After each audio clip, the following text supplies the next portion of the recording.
안녕하세요, 월가즈입니다. 자, 오늘은 엔비디아의 적정 주가에 대해 생각해보는 시간을 가져보도록 하겠습니다. 지난 시간에는 딥시크 사태 이후 엔비디아, 오픈 AI 등 AI 업계의 흐름에 대해 4개의 큰 축으로 흐름을 짚어보았는데요. 그런데 이러한 어떤 거대 담론 말고 우리가 투자자로서 항상 궁금한 것은 그래서 엔비디아 적정 주가는 얼마인가 겠죠? 아시다시피 엔비디아는 딥시크가 새 모델을 공개한 이후 오픈 AI와 구글을 비롯한 미국 빅테크 기업들이 천문학적인 비용을 AI에 투자하는 것에 대해 의문이 제기되면서 주가가 17%나 폭락했고 아직까지 회복을 다 하지 못하고 있습니다. 여기서 내가 엔비디아 주주라면 어떤 행동을 취해야 할까요? 항상 말씀드리지만 주식 투자를 할 때 우리가 명심해야 할 단 하나의 키워드는 바로 근거입니다. 내가 엔비디아 주식을 계속 들고 간다면 어떤 근거 때문에 계속 들고 가는지, 내가 엔비디아 주식을 지금 팔아치운다면 어떤 근거 때문에 계속 들고 가는지, 그럼 근거를 확립을 해야겠죠. 그런데 문제는 대부분의 근거들이 굉장히 추상적이라는 것입니다. 예를 들어서 앞으로 빅테크들이 AI 투자를 줄일 거라는 근거가 나에게 있다 해보겠습니다. 그 근거에 기반해서 지금 주식을 130달러에 팔아야 할까요? 일단은 여기서 빅테크들이 AI 투자를 얼마나 줄일지가 명확하지 않습니다.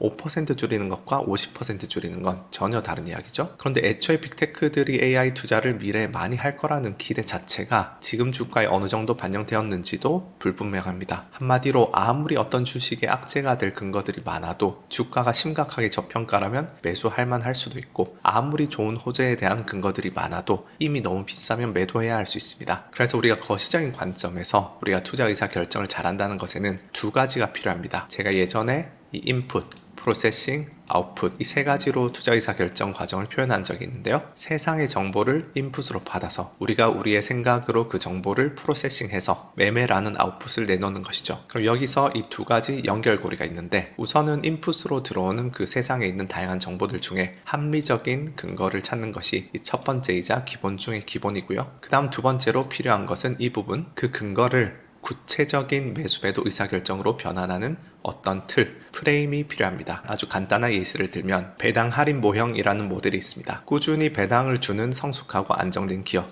맥도날드나 코카콜라 같은 경우가 있겠죠. 이제 이런 기업들은 미래에 받을 배당을 그 배당 성장률로 쭉 나열한 다음에 매년 받는 배당을 현재 가치로 할인을 하면 적정 주가를 도출할 수 있겠죠. 요게 이제 식으로 표현하면 분자에는 이번에 받는 배당이 D면 내년에는 G%만큼 성장한다고 하면은 D 곱하기 1 플러스 G%겠죠. 그 다음 해에는 이 제곱이 붙을 것이고, 예를 들어서 이번 배당이 뭐 100달러를 받았다. 그리고 배당 성장률이 3%면 100, 103, 뭐 106.09 뭐 이렇게 쭉 갈 겁니다. 그게 이제 내가 미래에 받을 현금 흐름이고요. 그 다음 분모에는 할인율 R을 적용해서 이렇게 복리만큼 현재 가치로 할인을 해줍니다. 이 현재 가치로 할인하는 이 분모가 무슨 뜻이냐면, 누가 여러분에게 당장 100만 원을 줄까 아니면 1년 후에 100만 원을 줄까 물어보면 당연히 당장 달라고 하겠죠. 왜냐하면 100만 원을 은행에만 넣어도 1년 후에는 103만 원이 되니까. 그 말은 1년 후에 받기로 되어 있는 이 100만 원은 실제로 현재 가치로는 할인을 해서 한 97만 원 정도로 생각해야 한다는 뜻입니다. 10년 후에 받는 배당일수록 현재 가치로 이제 많이 할인을 해야겠죠. 그래서 배당 할인 모형을 이렇게 풀어서 쓰면은 이런 수식이 되고, 이걸 그냥 간단히 사측 연산으로 정리를 하면은 깔끔하게 이런 간단한 식이 됩니다. 똑같은 식입니다. 적정 주가는 내가 받는 기대 배당에다가 할인율 빼기 배당의 성장률로 나눈, 이렇게 간단한 식이고, 이 수식은 이제 어떤 성숙한 배당 기업의 적정 주가에 대해서 우리가 생각을 할 때 사용할 수 있는 하나의 틀이죠. 그럼 예를 들어 맥도날드 배당이 10달러고 매년 5%씩 성장하고 지금 뭐 10년물 국채나 이런 저런 것들을 고려하면은 할인율이 뭐 7%라고 해보겠습니다. 그럼 요 식에 요걸 대입해서 10 나누기 7% 빼기 5% 하면은 10 나누기 0.02가 되니까 500달러가 나오죠. 이게 맥도날드의 적정 가치를 할 수 있습니다.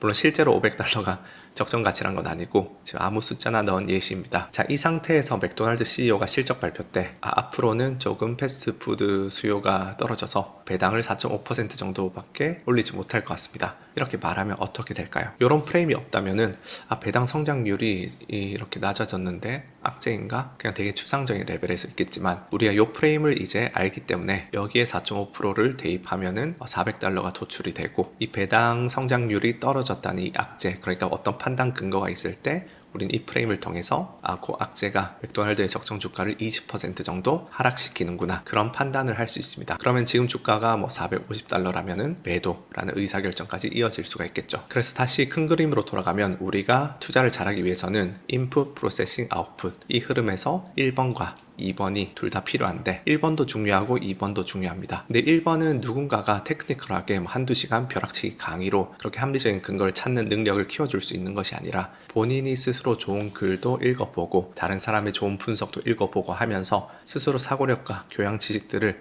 많이 쌓으면서 이제 장기적으로 키워야 하는 부분이고요. 2번은 이제 테크니컬하게 투자 강의들을 들어서 한 번 잘 습득하고 몇 번 처음부터 끝까지 그런 적정가치 계산을 몇 번 해보기만 하면 어느 정도는 금방 익숙해질 수 있는 부분입니다. 그런데 많은 사람들이 투자 공부를 할 때 인풋, 프로세싱, 아웃풋에서 이 두 가지를 잘 구분하지 않기 때문에 계속 막연하게 헤매게 되는데요. 아무리 누가 엔비디아에 대해 좋은 분석을 한 걸 읽어보고 아무리 뭐 실시간 속보로 딥시크에 대한 정보를 누구보다 빠르게 습득해서 나만의 근거를 쌓더라도 이 뒷단에 있는 근거를 구체적인 투자 의사 결정으로 변환할 수 있는 프레임을 모르면 그러한 근거들은 추상적인 영역에서 막연하게 떠돌면서 매수 매도가 꼬이게 되고요. 반대로 이 앞단에 있는 본인만의 사고 과정 없이 단순히 테크니컬한 적정가치 계산 프레임만 배워봤자 절대로 좋은 성과를 낼 수 없습니다. 흔히 가치 투자 강의를 어디 가서 여러분이 배운다고 하면 사람들의 기대는 내가 저런 현금 흐름 할인 모델을 배우게 되면 딱딱딱딱 가정값들 통해서 적정가치 계산해서 적정가치보다 15% 안전마진 더 낮은 곳에서 매수하는 식으로 내가 가치 투자를 할 수 있겠구나, 그런 기대를 하지만 그 모델은 이 부분에서의 프레임일 뿐이고 이 모델에 넣는 그런 인사이트와 재료들은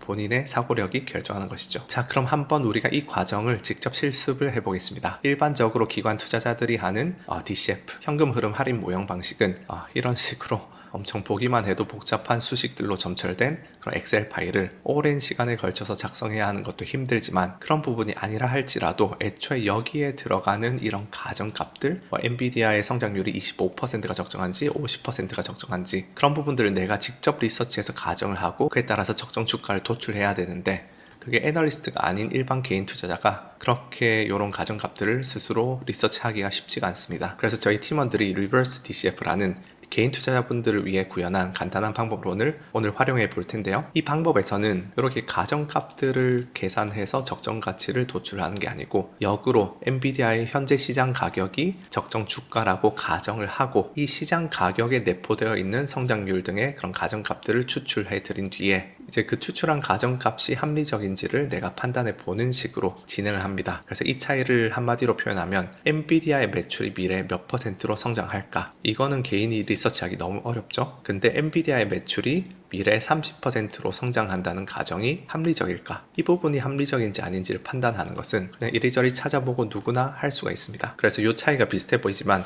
난이도가 정말 하늘과 땅 차이죠. 그래서 오늘 그 접근법을 통해서 엔비디아의 적정 주가에 대한 감을 잡아보겠습니다. 지금 이제 다음 주부터 입장하시는 3기 펠로우 참가자분들은 지금 좀 모르는 단어들이 나오고 그래도 대충 그러려니 하시고 나중에 심화편 강의에서는 이런 부분들을 배우게 되겠구나, 감만 잡으신다고 생각하고 가볍게 봐주시면 되겠습니다. 자, 그래서 메뉴에서 왼쪽에 종목 가치 평가로 들어가셔서 이 리버스 DCF의 새 DCF 시작을 누릅니다. 이제 종목은 엔비디아를 넣어야겠죠.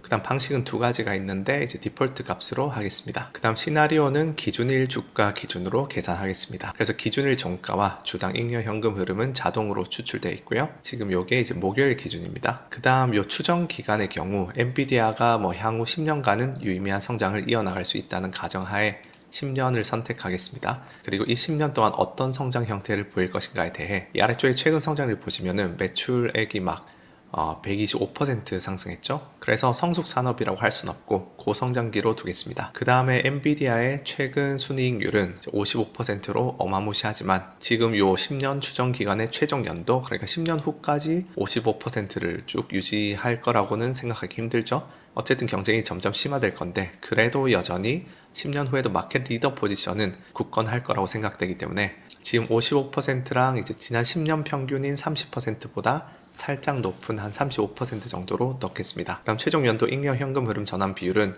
지금 이 툴팁 보시면은 순이익 중에 잉여 현금 흐름으로 얼마나 전환이 되는지인데, 잉여 현금 흐름 이런 의미 같은 거는 뭐 심화편 강의 참조하시면 되니까 자세한 설명은 생략하고 보수적으로 지난 12개월의 값인 89.65%로 두겠습니다. 그다음 PFCF 멀티플은 잉여 현금 흐름 대비 주가를 나타내는 배수인데요. 저희가 아까 디폴트로 요거를 선택했죠.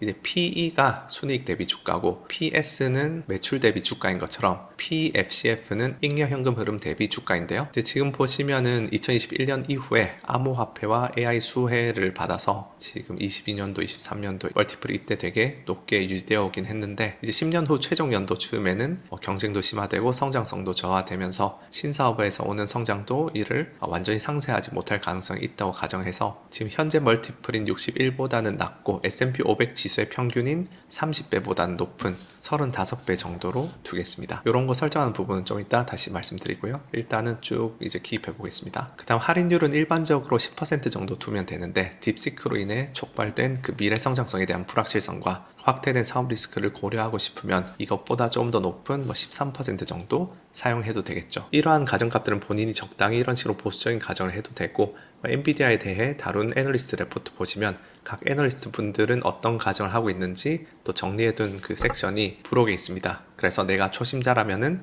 그런 레포트 읽어보고 이분이 쓰신 논리가 되게 논리적이다, 그렇다면 그분이 쓰시는 가정값들을 가져와도 되고요. 그런데 이제 제가 방금 한 것처럼 이제 과거 평균이랑 최근 12개월 값, 그런 이제 합리적인 범위를 벗어나지 않는 범위 내에서 내가 좀 더 보수적으로 넣을지 좀 더 공격적으로 넣을지 상식적인 수준 안에서 선택을 하시고, 조금 이따 이제 민감도 분석에서 이런 가정값들을 변화를 주면은 주가가 어떻게 변하는지 전부 다 이제 보면서 감을 잡으시면은 지금 단계에서는 충분하다 생각합니다.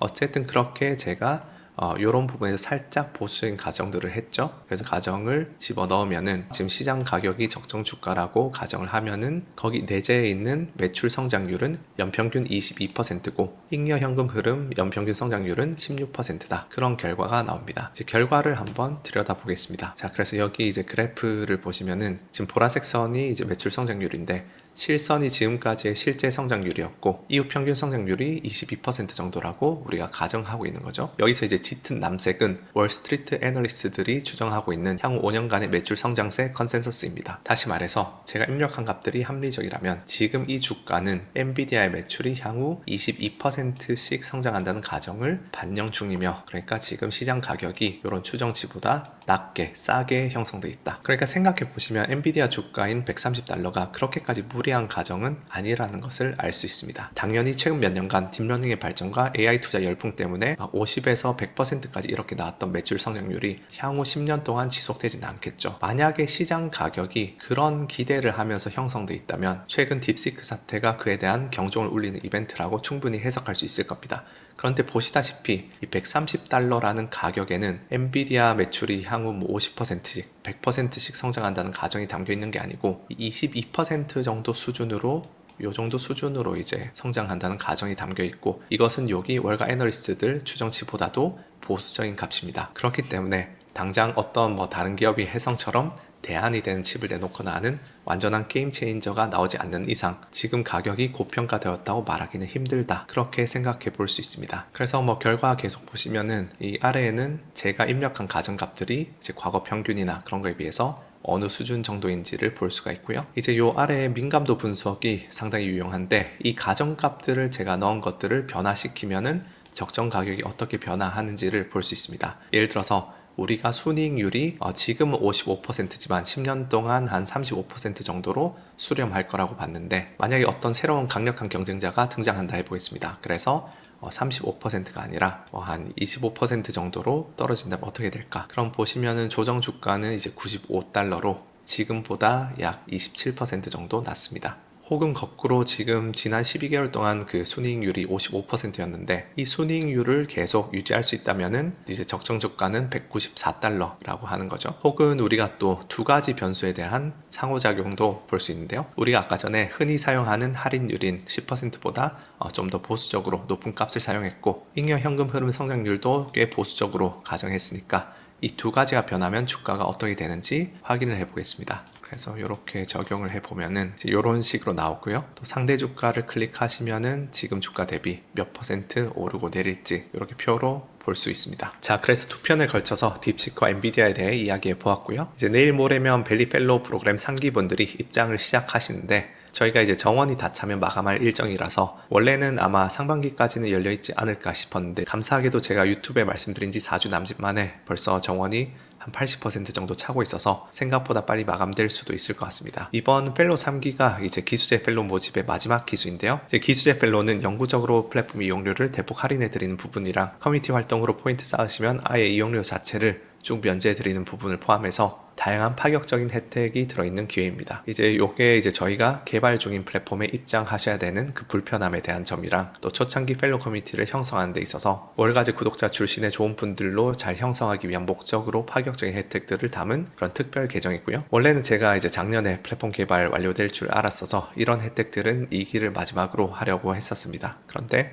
이제 플랫폼 기능들이 기존 기획보다 훨씬 더 많은 40가지로 좀 늘어남에 따라서 개발 기간이 1년 밀리는 바람에 3기까지 받게 되었는데 이제 이번 하반기에 벨리 베타 서비스 종료하고 정식 서비스 론칭하는 걸로 확정이 돼서 이번에 이제 진짜로 3기를 마지막으로 폐지를 하고요. 기수제가 폐지되고 나면 올해 말이나 내년 즈음에 이제 벨리 베타 서비스 종료하고 요 상시 모집제로 오픈하면서 가격도 대폭 오르고 이용료 연구 할인이나 면제 같은 혜택들도 이제 제공되지 않을 방침입니다. 물론 기수제 분들이 받으신 요 특별 계정의 혜택은 당연히 이때도 계속 유지되고요. 그래서 나중에 미래 어느 시점이라도 벨리를 사용하거나 진지하게 공부를 해보실 생각이 있으신 분들은 이번 마지막 기수제에 들어오셔서 특별 계정을 받으시는 게 정말 두고두고 현명한 결정이었다고 자부하실 수 있지 않나 싶습니다. 어쨌든 그래서 지난 영상에 이어서 오늘 딥시크와 엔비디아에 대해서 한번 다뤄보았고요. 다음 시간에 또 유익한 내용으로 찾아뵙겠습니다. 감사합니다.